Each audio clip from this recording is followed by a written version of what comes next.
Get your busy hands ready. We're going to do something today. So, you need water, different kinds of containers, and a towel. Ready? You can ask Mommy and Daddy to help you with this one.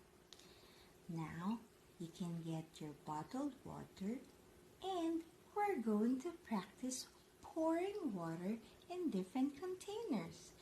You have to know when to stop when the container is full.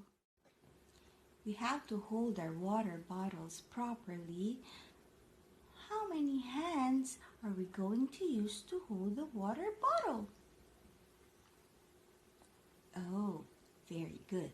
2 hands. Now, let's get ready.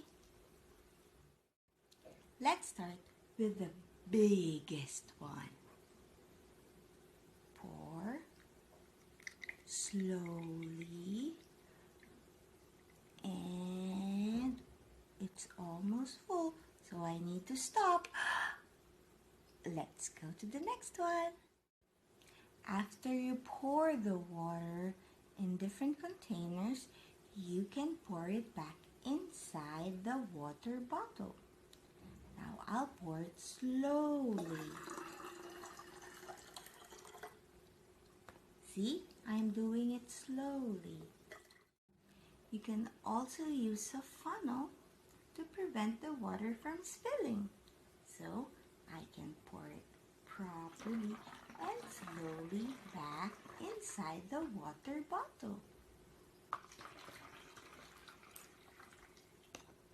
And you can even, if you spilled some water, you don't have to worry. That's why we have a towel, so you can wipe off the wet surface. So, I hope you'll do this with your mommy or daddy and have fun doing it, okay? Bye-bye.